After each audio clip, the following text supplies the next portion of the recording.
오늘은 제 뒤로 설교자의 영상이 나오는데요.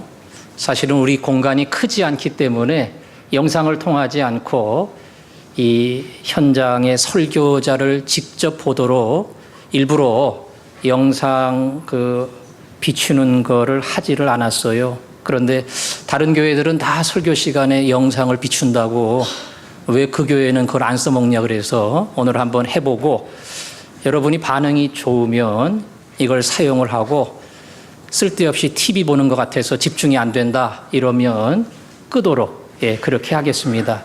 가능하면 여길 보지 마시고 저를 보시면 되겠습니다. 어제도 그 카톨릭 성당의 결혼식을 다녀왔는데요. 신부는 독신으로 삽니다. 그거 자체가 대단한 헌신이지요. 독신으로 살아가는 그 삶의 대표적인 성경의 사례가 바울입니다. 바울은 오직 복음을 위하여 아내에게 자식에게 매이지 않는 독신으로 싱글로 인생을 살았습니다. 하지만 바울도 나이가 먹으면서 아들도 없고 딸도 없음으로 인해서 뭔가 좀 허전하고 외롭지 않았을까 그런 인간적인 추측을 해봅니다. 하지만 바울도 아들이 있었습니다. 숨겨진 아들이 있는 게 아니라 영적 아들인 디모데가 있었습니다. 바울은 디모데전서 1장 2절에서 믿음 안에서 참 아들 된 디모데다. 디모데를 아예 믿음의 아들이다. 이렇게 불렀습니다. 그래서 굉장히 이런 개인적인 사랑, 정, 이런 게 디모데에게는 남들과 달랐습니다.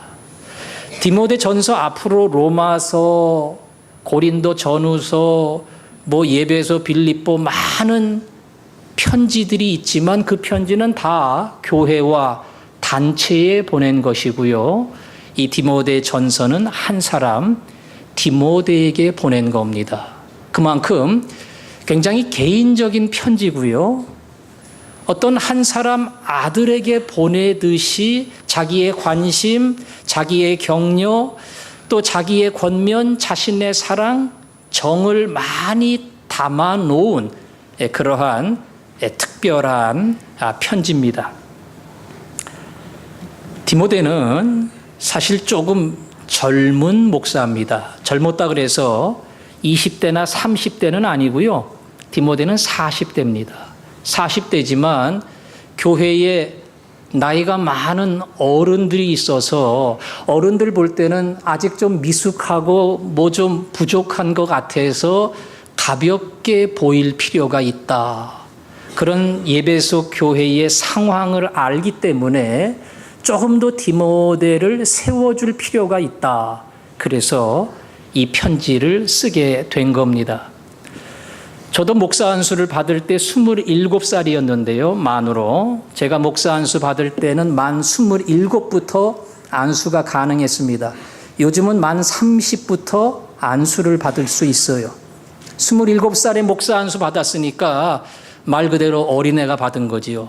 대학 졸업하고 얼마 안 되는 어린애가 목사 안수를 받았고요. 부목사 생활을 하다가 여기에 36에 왔고요. 그리고 만 40이 되어서 담임 목사로 위임을 받았습니다. 가만히 생각하면 이 교회 어른들이 저를 볼 때에 얼마나 미숙하고 준비가 안 되고 조금 허점이 많은 그런 목사로 비춰지지 않았을까. 제가 돌이켜 생각하면 제 자신에게서 그런 연약한 모습들을 많이 돌아볼 수가 있습니다. 바울도 디모데를 그런 마음으로 바라보고요. 아버지가 아들도 목사예요.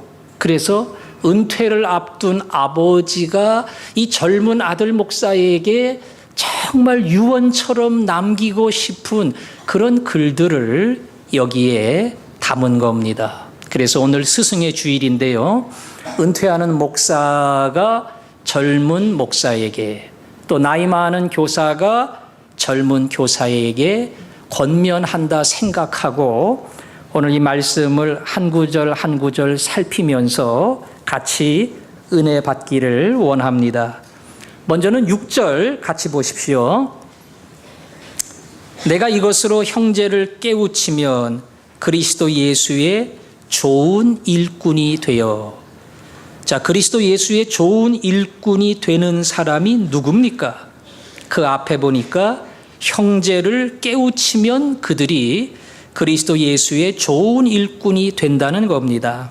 그 다음에 믿음의 말씀과 내가 따르는 좋은 교훈으로 양육을 받으리라. 양육을 받는다고 하는 이 말의 주어는 뭡니까? 뭡니까?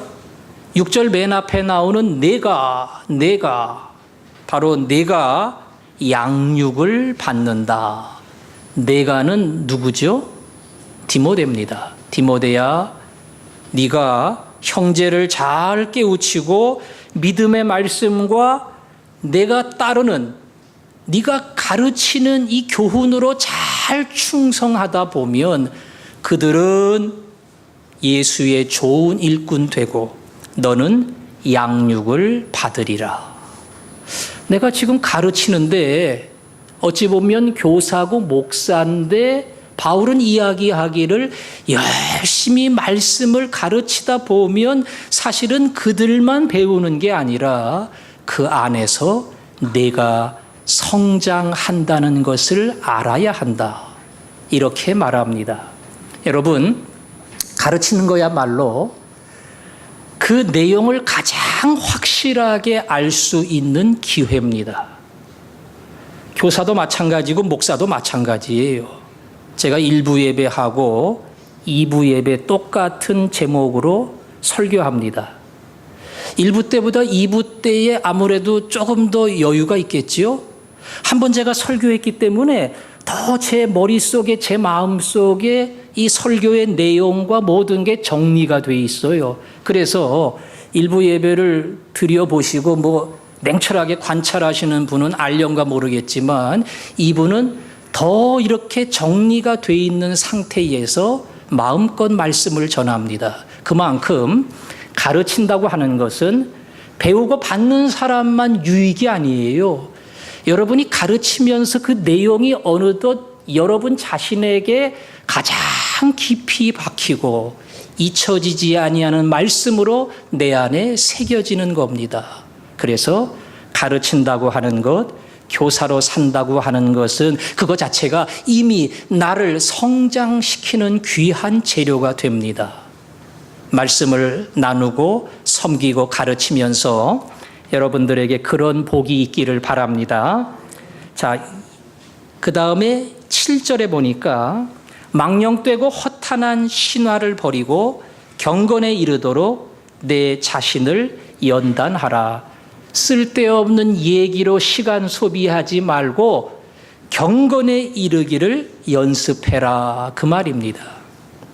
8절에 육체의 연단은 약간의 유익이 있으나 이거는 운동선수들이 훈련하는 것을 가리킵니다. 그 당시에도 올림픽도 있고 많은 나라들이 모여서 시합하는 경기들이 있었어요. 그 경기에 나가는 선수들은 열심히 훈련을 해야 합니다. 그 육체적인 연습과 훈련도 유익이 있다. 그러나 그것은 이 땅의 유익이고 경건은 범사에 유익하니 금생과 내생의 약속이 있느니라.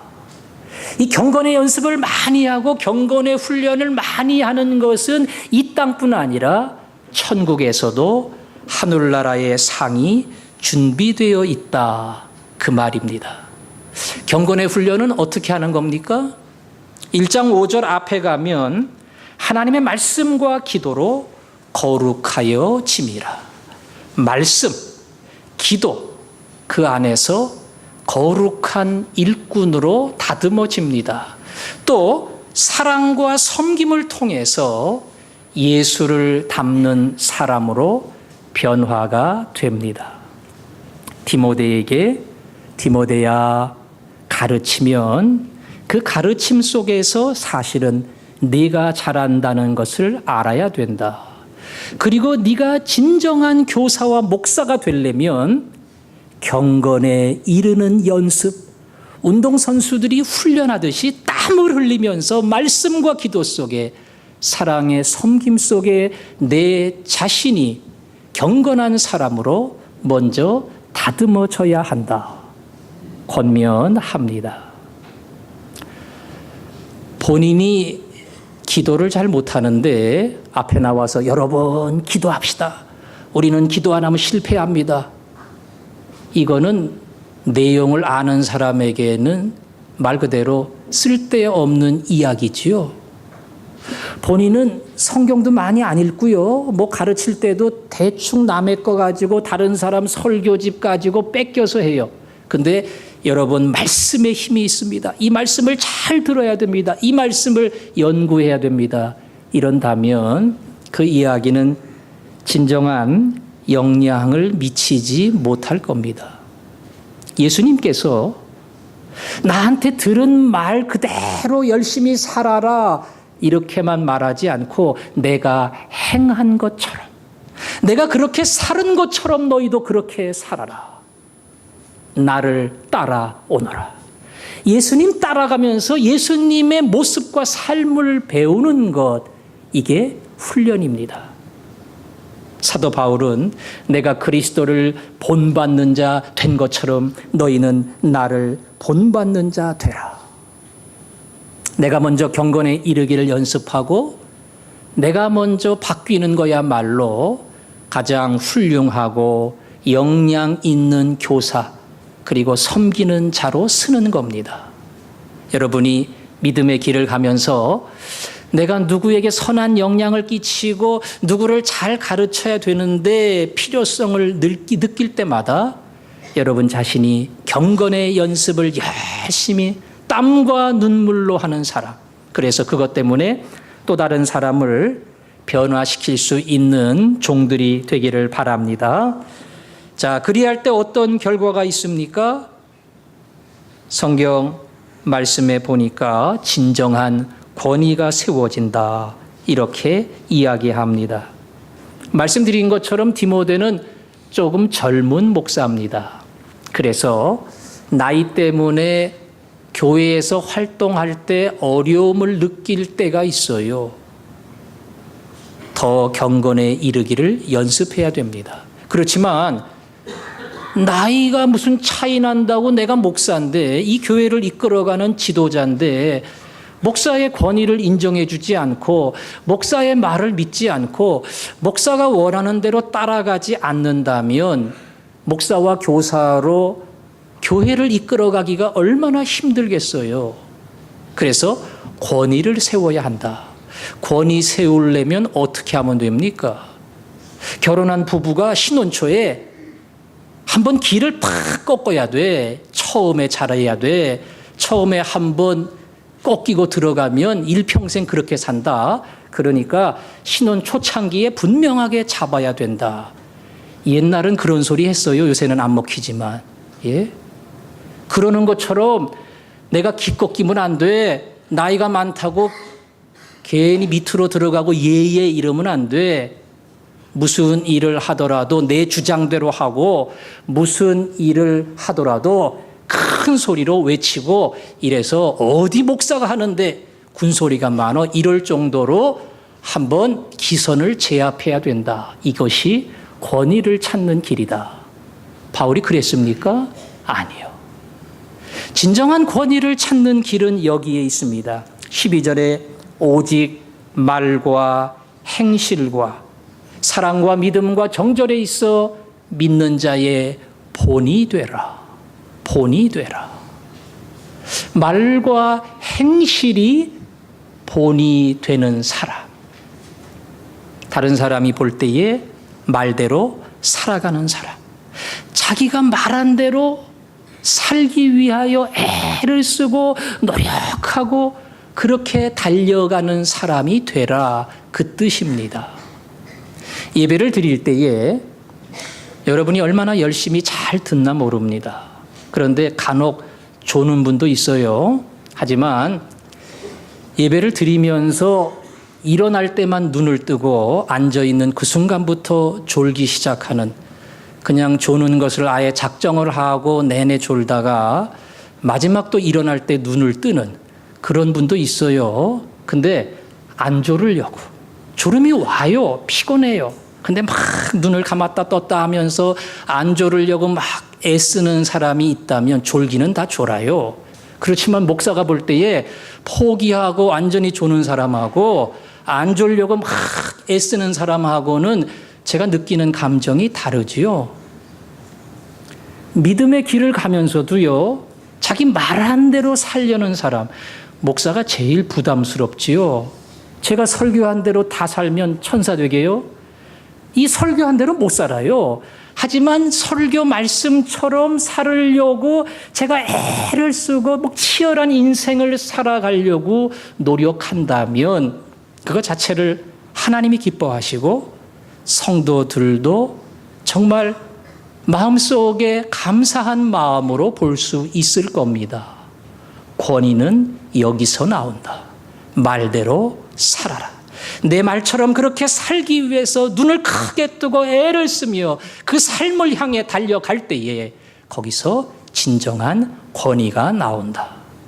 사랑과 믿음과 정절, 곧 순결에 있어 본이 되라. 예수 믿는 목사, 교사는 쌀쌀 맞으면 안 됩니다. 따뜻해야 돼요. 뭔가 이렇게 다른 사람을 품어줄 수 있는 넉넉한 마음이 있어야 됩니다. 우리 목사님 좀 차가워. 쌀쌀 맞아. 이거 자체가 벌써 목회 능력을 까먹는 겁니다. 믿음. 우리 목사님은 왜 이렇게 걱정이 많은가 몰라. 뭐 이렇게 의심이 많은가 몰라. 하나님 딱 믿고 성도들과 하나 돼서 여러분 염려하지 마세요. 믿음으로 나가면 하나님 채워주십니다.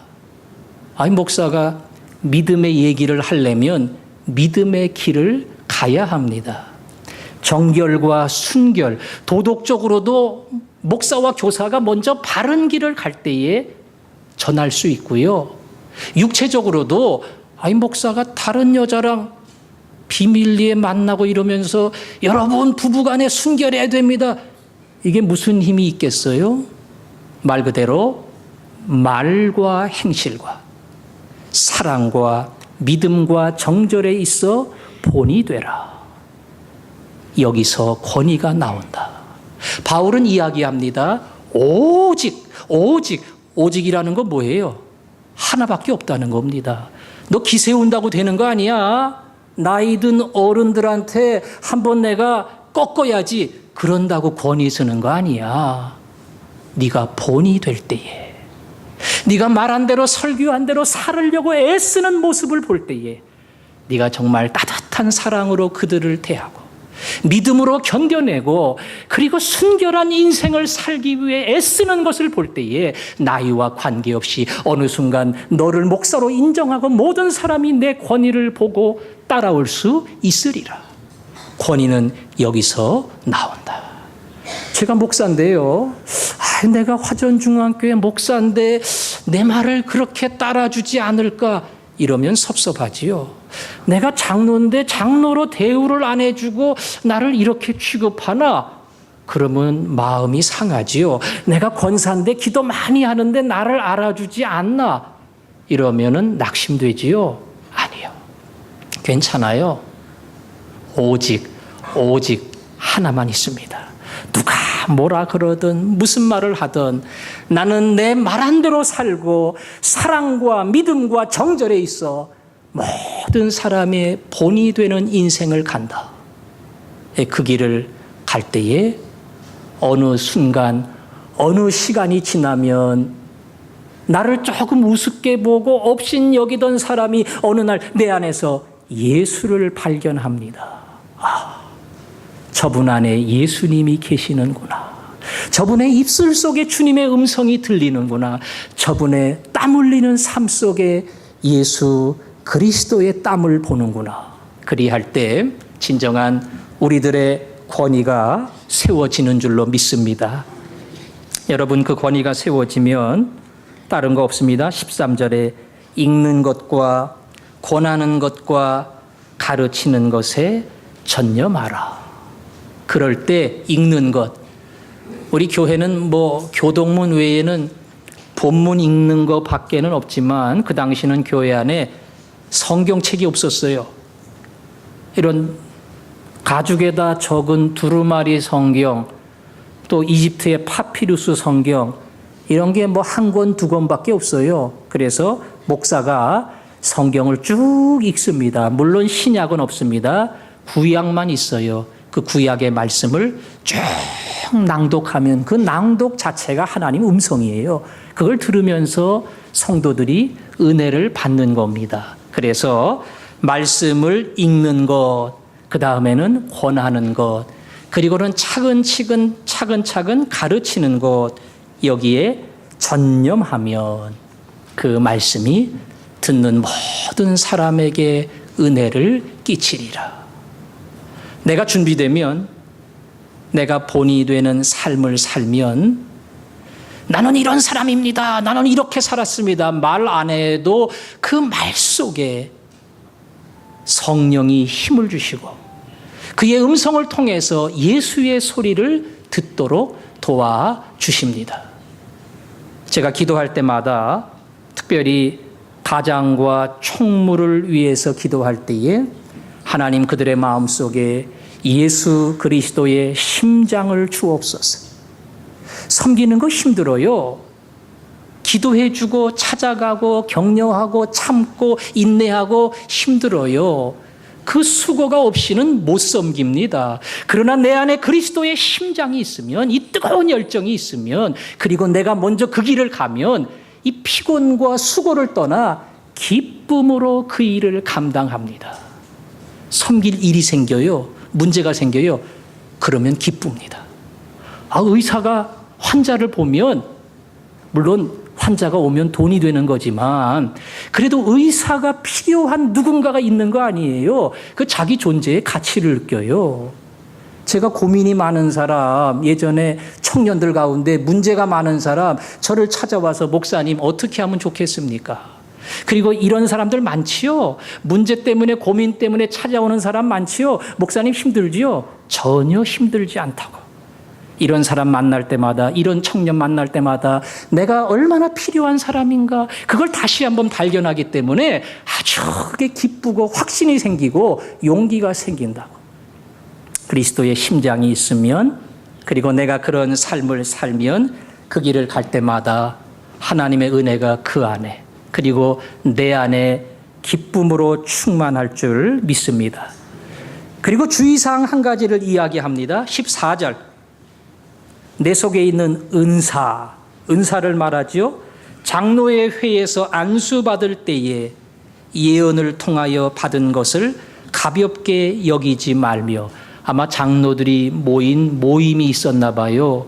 거기에서 디모데에게 안수 기도를 해줬는데 그때 디모데에게 특별한 이 목사와 교사로 살아가는 은사가 충만했습니다.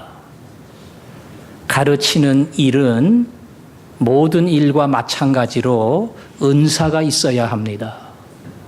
여러분 중에 이 목사의 자리가 굉장히 영광스럽고 뭔가 이렇게 교회를 이끄는 지도자 같고 저기 있으면 참 좋겠다, 아마 그런 생각이 드시는 분도 있을 겁니다.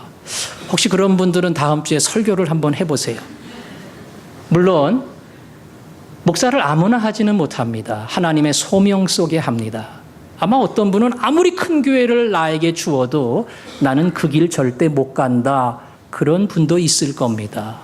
교사도 아이들 만나면서 그게 참 귀찮고 짜증이 나고 이런 사람은 못해요. 예뻐야 돼요. 가르치는 게 좋아야 합니다. 물론 항상 그럴 수는 없어요. 하지만 늘 볼 때마다 애들을 향한 애정이 생기고 반갑고 힘들더라도 다시 만나고 싶고, 그래야 하나님이 그런 은사와 재능을 주실 때에 이 일을 감당할 수 있습니다. 간혹 고등학교를 졸업하고 주일학교 보조교사로 들어가는 친구들이 있어요. 맨날 배우다가 교사라 그러니까 얼마나 기분 좋습니까? 그래서 신청을 해서 교사 일을 하는데 그러면서 자기의 은사를 발견하고 꾸준히 잘하는 친구가 있고요. 조금 하다가 지각하고 결석하고 왔다 갔다 하다가 한 6개월 만에 못하겠습니다. 그런 사람이 있어요. 어찌 보면 열심도 부족하지만 은사가 없는 경우가 있습니다. 좋아서 했는데 말 안 들어요. 시끄러워요. 그리고 얼마나 교사를 괴롭히는지 몰라요. 자꾸 그것 때문에 신경이 쓰이고 화가 나고 애들 보기 싫고 이러면 은사가 없는 거지요. 디모데는 하나님께 받은 은사대로 섬겼습니다. 그것이 교사의 은사든 찬양의 은사든 주방의 은사든 아니면 운전하는 은사든 난 딴 재주 없어. 재주 없으니까 그냥 핸들 붙들고 운전하면서 반갑게 인사하는 거 난 그거 할 수 있어. 내가 그거는 누구한테 안 뺏기고 한다. 그 운전에 은사가 있는 사람이에요. 난 딴 건 못하지만 주방에만 가면 난 눈빛이 달라진다. 그래가지고 이것저것 재주도 있고 잘하는 사람, 그런 사람에게는 특별히 주방에 은사가 있는 겁니다. 어떤 은사든 간에 자기가 받은 은사를 잘 발견하고 그 은사대로 섬겨갈 때에 그때에 디모데처럼 하나님이 주시는 보람이 있고 기쁨이 있습니다. 여러분 중에 은사가 없는 분은 한 명도 없어요. 하나님이 불러놓고 안 써먹겠어요? 써먹지. 반드시 씁니다. 어떤 은사든 어떤 재주든 다 주셨어요. 근데 그걸 발견 못하거나 발견 못하는 게 아니라 안 써먹는 겁니다. 발견을 하고 이것저것 하다 보면 내 은사를 발견합니다. 그 은사대로 잘 섬길 때에 교회가 아름다워지고 그리고 다른 사람이 복을 받고 무엇보다 내 자신에게 기쁨이 가득한 하나님이 주시는 은혜가 있습니다. 하나님이 그런 복을 주시기를 바랍니다. 이제 마지막 15절 16절을 보겠습니다.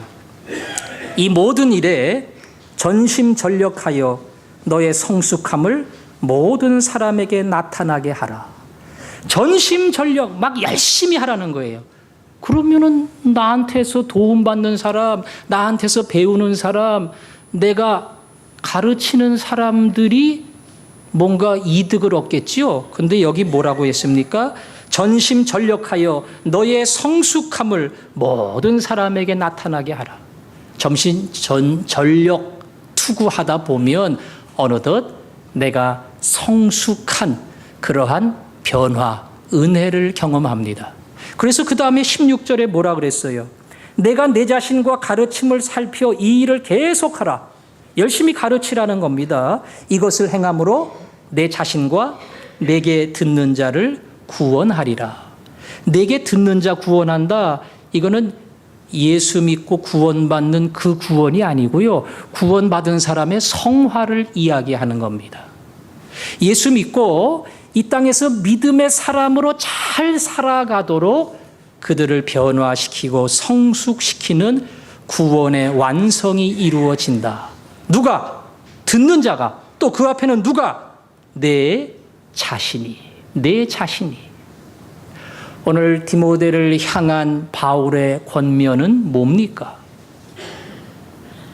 네가 경건에 이르기를 연습해야 한다. 나이가 어리다고 업신 여기는 사람이 있으면 네가 먼저 본을 보여야 한다. 그리고는 맨 앞과 맨 뒤에 똑같이 하는 얘기가 뭡니까? 그걸 통해서 내 자신이 양육을 받고 내 자신이 구원을 받고 성숙하리라. 사실은 그 섬김을 통해서 하나님이 나를 변화시키고 나를 새롭게 하시는 특별한 훈련의 과정으로 불러주신다는 겁니다.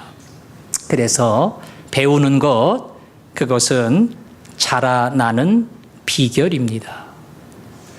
배우십시오. 가르치십시오. 그 안에서 여러분이 성숙하는 하나님의 복을 누릴 겁니다. 우리에게 어떤 면에서 내일은 없습니다. 세월호로 죽어간 많은 학생들을 보며 그들이 내일을 이야기하고 내년을 이야기하고 10년을 이야기했는지 모르지만 그들의 인생은 생각지 못한 때에 끝났습니다. 우리에게는 오늘만 있습니다. 이 순간만 있습니다. 내일 한다, 내년에 한다, 그거는 마귀의 작전입니다. 오직 지금 주신 이 시간, 이 순간에 내가 할 수 있는 전심전력을 다해서 이것이 내 인생의 마지막이라 할지라도 생각지 못한 때에 하나님이 나를 불러도 주님 만나는 그 순간 여기서 눈을 떴네요. 제가 조금 전까지 주님 위에 충성하는 거 보셨지요? 좀 힘들었습니다. 벅찼습니다.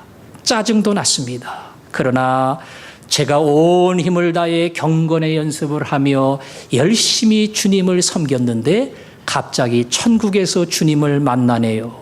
이것이 우리의 고백이 되기를 바랍니다.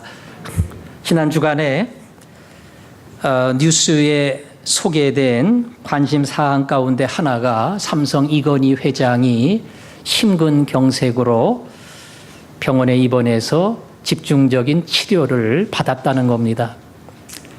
여러분도 이건희 회장 그러면 관심이 가잖아요. 돈 많은 사람이니까. 올해 나이가 몇이라 그래요? 72이에요.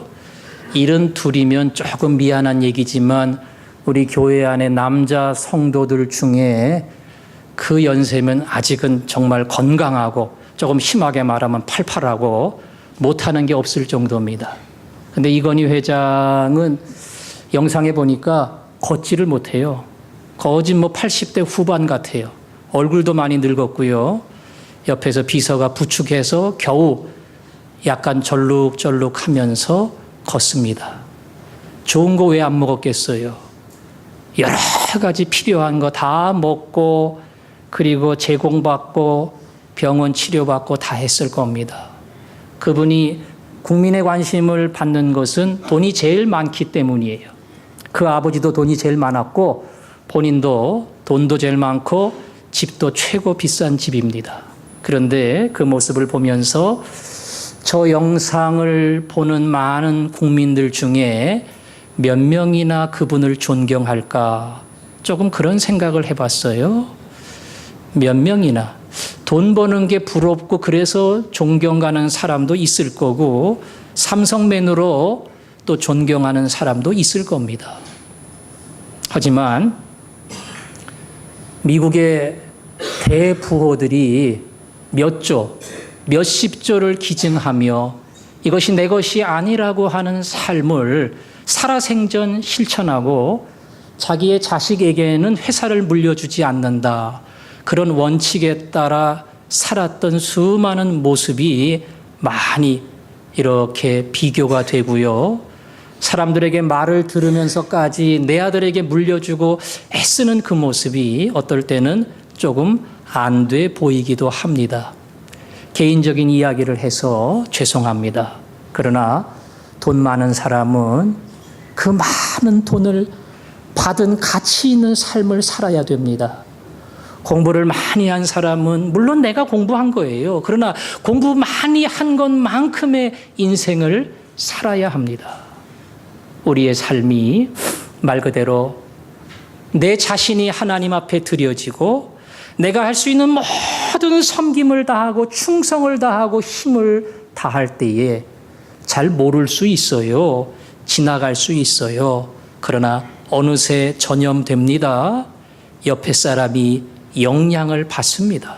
그리고 또 다음 세대에 내가 알지 못하는 또 다음 사람들이 내가 살았던 삶의 흔적을 따라오게 될 겁니다.